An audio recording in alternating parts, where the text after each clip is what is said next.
हाय आर्मीज, आपका स्वागत है मेरे YouTube channel BTS Korean army 111 इन भोजपुरी सॉन्ग। तो आज मैं आपको माई ऑब्सेस माफिया का पार्ट 22 बताऊंगी। तो चलिए स्टार्ट करते हैं। पिछले पार्ट में हमने देखा था कि जेके और युंगी और राहुल तीनों ही मिलकर पार्टी एंजॉय कर रहे होते हैं, क्योंकि राहुल अब घर आ चुका था। उधर किसी का बहुत ही बुरा हाल हुआ होता है कि जेके ने कैसे उससे झूठ बोला। अब वो आग बबूला हो जाता है। अब नेक्स्ट डे जब जेके ऑफिस जाती है तो तुरंत ही ते उसे कॉल करके अपने केबिन में बुला लेता है। अब जेके शॉक होकर जाती है उसके केबिन में। उसे डर था कि कहीं ते को पता ना चल जाए कि कल वो उससे झूठ बोल के गई थी, और यहाँ हमारी जेके को नहीं पता था कि ते को सब पता है। अब जेके जैसे ही एंटर करती है वैसे ही ते उसे दीवार से पुश करके उसे बहुत गुस्से में पूछता है, तुम्हारी हिम्मत कैसे हुई मुझसे झूठ बोलने की, बोलो। अब वो कुछ नहीं कहती है और वो कहती है सर सर, लेकिन ते उसकी एक भी नहीं सुनता और उसे फिर से किस करने लगता है। और उसकी किस में इस बार बहुत ज़्यादा ही गुस्सा था, जो कि जेके बर्दाश्त नहीं कर पाती और वो रोने लगती है। तभी ते कहता है कि तुम ऐसी हरकतें क्यों करती हो जिससे मुझे तुम्हें हर्ट करना पड़े। तुम नहीं जानती हो कि मैं तुम्हें हर्ट करना नहीं चाहता हूँ, लेकिन फिर भी तुम्हारी हरकतों की वजह से मुझे हर्ट करना पड़ता है। अब जेके रो रही होती है। तभी तो उसके आंसुओं को देखकर उसे छोड़ देता है, क्योंकि उसे बहुत ज़्यादा ही ख़राब लगता है। उसके दिल में पेन होता है, इस वजह से वो उसे छोड़ देता है और कहता है चली जाओ मेरी नज़रों के सामने से। अब मैं तुमसे कितनी बार कहा है कि और लड़कों से दूर रहोगी तुम पर सिर्फ मेरा हक है, लेकिन तुम मेरी एक बात नहीं सुनती हो, जिसकी वजह से मुझे तुम्हें हर्ट करना पड़ता है। अब जेके बाहर आके अपने काम करने लगती है और मन में कहती है, ये खड़ूस कोई भी मौका नहीं छोड़ता मुझे परेशान करने का। हमेशा मुझे परेशान करने के लिए मेरे पास वालों को ज़रूर परेशान करता है। इससे मुझे बच कर रहना होगा, वरना इसकी वजह से कहीं मेरी फैमिली को कुछ ना हो जाए। अब जेके बहुत ही ज़्यादा ही प्यार से काम करने लगती है और अपने गुस्से को साइड कर देती है। ऐसे ही कुछ दिन बीत जाते हैं। आज क्रिसमस होता है तो ते जेके से कहता है, आज तुम मेरे साथ मेरी पार्टी में चलोगी, क्योंकि तुम मेरी पर्सनल असिस्टेंट हो।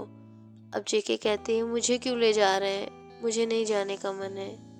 तब ते कहता है, नहीं तुम्हें मेरे साथ चलना ही होगा। अब जेके थोड़ा सा मुंह बना के उसके साथ जाने लगती है, क्योंकि उसका मन तो नहीं था, क्योंकि वो अपने घर पर ही ये सेलिब्रेशन करना चाहती थी क्रिसमस की।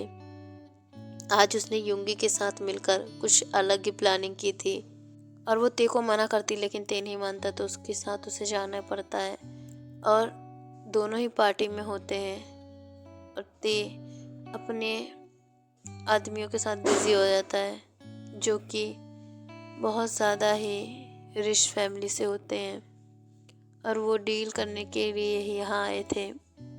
तो अब ते डील के लिए बात करने लगता है। अब यहाँ जेके अकेली हो जाती है और वो बहुत परेशान होती है। और तभी उसके दिमाग में एक आइडिया आता है कि क्यों ना वो ते के पास जाकर युंगी से बात करे, तो उसे शायद उसे जाने को मिल जाए। यहाँ पर ते बिजी होता है, तभी जेके उसके पास आती है और अपने फ़ोन को अपने कान में लगा के कहती है, यार युंगी मैं नहीं आ पाऊँगी, यह बहुत ज़्यादा बड़ी प्रॉब्लम है, क्योंकि यहाँ मेरा बॉस मुझे आने नहीं देगा।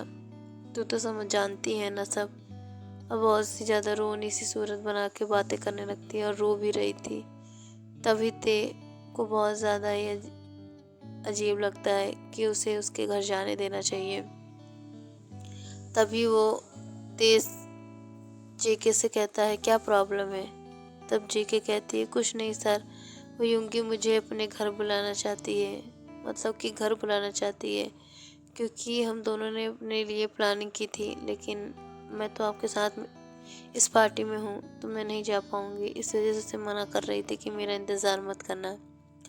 अब ते कहता है, चलो मैं तुम्हें छोड़ देता हूँ, लेकिन जेके कहती है नहीं सर, आप पार्टी में रहिए, पार्टी एंजॉय कीजिए। तभी एक इम्पॉर्टेंट आदमी आ जाता है जो कि ते का बिजनेस पार्टनर होता है, और वो ते से कहता है सर बहुत ज़्यादा ही इम्पॉर्टेंट काम है और ये डील बहुत ज़्यादा इम्पॉर्टेंट है, तो चलिए आप हमारे साथ बैठिए, थोड़ी सी बातें करनी है। तब ते कुछ नहीं कह पाता है और वो कहता है लेकिन हमें, ते जेके की तरफ इशारा करके कहता है मुझे इसे छोड़ना होगा। तब आदमी कहता है कि मेरे गार्ड्स और मेरा ड्राइवर छोड़ाएगा, या तो अपने ड्राइवर को भी भेज सकते होते।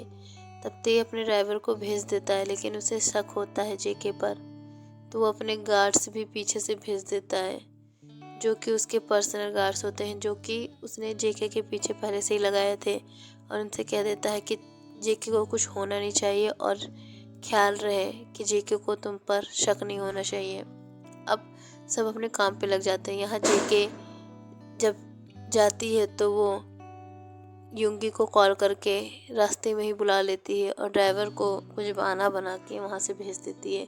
अब ये दोनों ही एक मॉल में जाते हैं और खूब सारी सी शॉपिंग करती हैं और सेंटा क्लॉज की ड्रेसेस भी खरीदती हैं। अब जेके और युंगी दोनों ही सेंटा क्लॉज की ड्रेस पहनकर बहुत ज़्यादा ही प्यारी और क्यूट लग रही होती हैं। तभी वो आती हैं और बहुत सारे गिफ्ट लेकर, और कुछ बच्चे उसे रोड पर दिखते हैं तो वो भीख मांग रहे होते हैं। तो जेके को ये सब देखकर बहुत ही ख़राब लगता है, तो वो उन्हें गिफ्ट देती है। और उधर जो बच्चे होते हैं वो अपनी फैमिली के साथ होते हैं, तो वो बच्चे जेके से खुश होकर कहते हैं दीदी चलिए ना डांस करते हैं। तो फिर युंगी कहती है नहीं, अगर ये डांस करेगी तो यहाँ पे तूफान आ जाएगा, रहन दो। जेके के बारे में युंगी को सब पता होता है, इस वजह से वो उन बच्चों को मना करी थी, लेकिन बच्चे नहीं मानते हैं। और अब जब बच्चे नहीं मानते हैं तो बहुत ज़्यादा ही जेके परेशान हो जाती है, तो कहती है कि ठीक है। तब युंगी कहती है नहीं जेके तू डांस नहीं कर सकती। अब जेके का भी मन हो रहा था डांस करने का, तभी वह ट्रक वाले भैया से कहती है कि प्लीज़ अपने साउंड को मेरे फ़ोन से कनेक्ट कर दीजिए, इन बच्चों को खुशी मिल जाएगी। बहुत ज़्यादा ट्रैफिक होने की वजह से वो ट्रक वाला भी मान जाता है, क्योंकि उसे बहुत ज़्यादा टाइम लगेगा। तभी जेके उसके स्पीकर से ब्लूटूथ कनेक्ट करके सॉन्ग बजाने लगती है और सारे बच्चे डांस करने लगते हैं। अब जेके पागलों की तरह डांस करने लगती है और वो डांस करने में इतना खो जाती है कि वो अब बहुत ज़्यादा ही पागलों की तरह डांस करती है, सबको मारती पीटती रहती है और बहुत ज़्यादा ही मारने लगती है। अब कोई उसे देख रहा होता है, जो कि होता है युनजुन। युनजुन अपनी कार में बैठकर उसकी ये क्यूट हरकतें देख रहा होता है, और कोई और भी होता है जो कि बहुत प्यार से जेके को देख रहा होता है। वो कोई और नहीं, बॉस होता है, जो कि अंधेरे कमरे में जेके को देखकर खुश होता रहता है।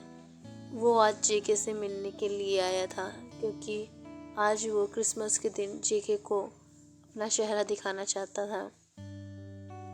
और अब वो बहुत ज़्यादा ही खुश होकर जेके को देख कर स्माइल करता है और कहता है लव तुम बहुत ज़्यादा ही प्यारी हो, और तुम इस तरह से डांस देखकर मुझे तुम पर और ज़्यादा प्यार आ रहा है। अब जेके जब थोड़ा शांत होती है तो देखती है उसके आसपास के सारे आदमी गिरे पड़े हैं, बहुत ज़्यादा ही घायल हैं। तभी वहाँ इंस्पेक्टर आता है और पूछता है कि तुम लोगों को क्या हुआ है, यहाँ तूफान आया था या फिर सुनामी, जो यहाँ के सारे सामान इधर उधर बिखरे पड़े हैं। तभी युंगी जेके से कहती है भाग चल, वरना तू पकड़ी जाएगी तो बहुत बड़ी प्रॉब्लम हो जाएगी। अब जेके उसके हाथ पकड़कर भागने लगती है, और यहाँ पर युंगी जब थोड़ी दूर पर आकर उसे खूब डांटती है कि तुझसे मैंने मना किया था डांस करने के लिए, लेकिन फिर भी तू नहीं मानी। कुछ देर में जाम खुल जाता है और जेके वहाँ से निकल जाती है, और रास्ते में वो चाय पकौड़े खाने लगती है। अब युनजुन उस शाम से निकलकर जैसे ही कुछ दूरी पर जाता है तभी उसे एक लड़की का कॉल आता है और कहती है, बेबी कहाँ हो तुम, मैं तुम्हारा इंतज़ार कर रही हूँ और तुम्हें मुझे लेट कराने में ज़्यादा मज़ा आता है। तो यूनजून कहता है, ओके बेबी मैं अभी आ रहा हूँ। यूनजून तुरंत उस लड़की के पास पहुँच जाता है और वो बहुत ज़्यादा ही खूबसूरत डायमंड का नेकलेस पहने हुए, हाथ में डायमंड की रिंग और डायमंड का ब्रेसलेट पहने हुए, हाई हील और ब्लैक गाउन में यूनजून का इंतज़ार कर रही थी। अब दोनों ही होटल के रूम में चले जाते हैं और यूनजून होटल में पहुंचते ही उसे किस करने लगता है और वो लड़की भी उसे किस बैक करती है और वो दोनों बहुत ज़्यादा ही खो रहे थे। तभी उनके रूम का डोर नॉक होता है और दोनों ही घबरा जाते हैं। अब वो दोनों ही एक दूसरे से अलग होकर अपने कपड़ों को ठीक करते हैं। यूनजून तो अपनी शर्ट को भी उतार चुका था और जल्दी से पहनता है। तभी वो औरत जाकर देखती है तो कहती है, मेरा हस्बैंड आया है। तब यूनजून शॉक हो जाता है, कहता है, क्या तुम्हारा हस्बैंड है? तुमने पहले क्यों नहीं बताया कि तुम एक शादीशुदा औरत हो, वरना मैं तुम्हारे करीब कभी नहीं आता। तो अब वो औरत कहती है, वो सब बाद में, वरना वो तुम्हें मार देगा, तुम्हें यहाँ से जाना होगा। अब यूनजून घबरा जाता है और जल्दी से कूद के भागने लगता है। तभी उसके ऊपर फायरिंग होने लगती है। उसे ते ने कहा था कि अपने साथ गन रखना, लेकिन यूनजून माना नहीं। आज वो बिना गन के ही आ गया। ऐसे तो वो रोज़ रखता है, लेकिन आज उससे गलती हो गई।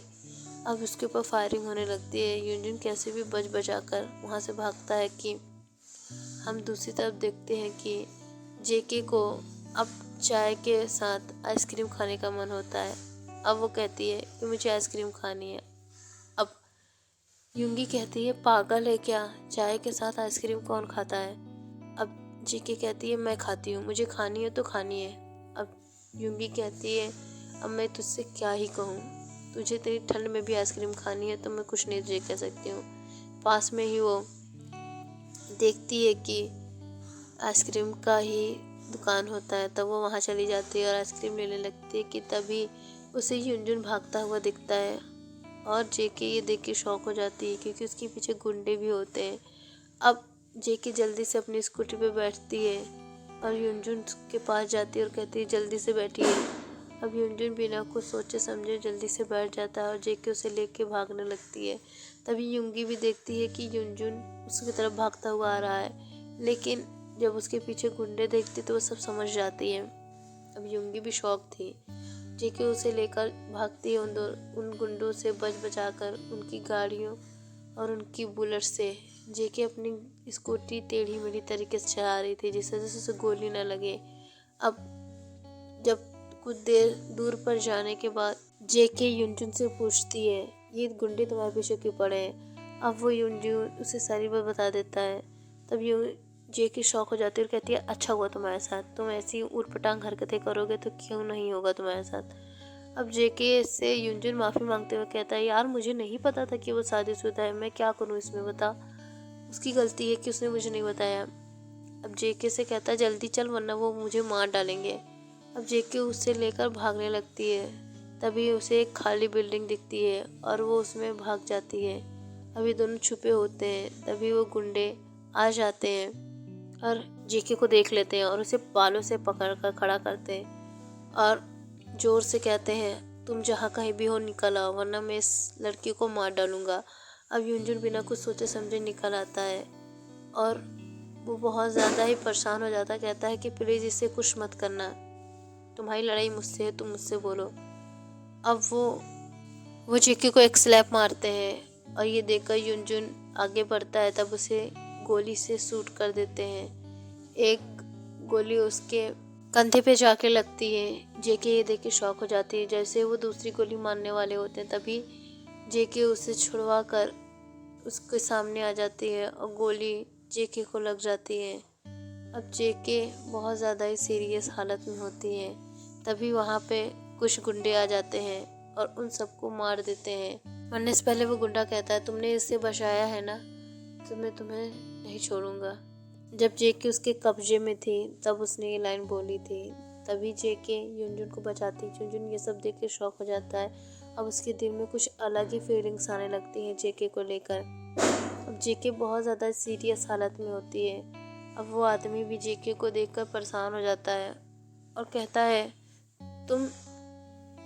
तुम जल्दी से मेरी गाड़ी में बैठो। युनजुन ये सुनकर शॉक हो जाता है और उधर वो जेके को अपनी बाहों में लेकर अपनी कार की तरफ जाता है और कार में बैठ जाता है। पीछे से युंगी भी ये सब दौड़ती हुई देख रही थी। तभी वो देखती है कि जेके को कोई कहीं लेके जा रहा है। युंगी परेशान हो जाती है और पीछे से दौड़कर आती है। तभी वो आदमी कहता है कि तुम भी पीछे गार्ड्स वाली कार में बैठ जाओ और तुम भी हमारे साथ चलो, तुम्हारी ज़रूरत होगी जेके को। अब वो भी बैठ जाती है। अब सब हॉस्पिटल जाते हैं। इधर किसी को ये सुन के बहुत ज़्यादा ही पेन होती है। उसे ऐसा लगता है कि वो आज ख़त्म ही हो जाएगा। ओके बाय यार, इस पार्ट को मैं यहीं एंड करती हूँ। नेक्स्ट पार्ट में पता चलेगा कि जेके ठीक होती है या फिर नहीं, और वो आदमी कौन है जिसके दिल में इतना पेन हो रहा है जेके को लेकर।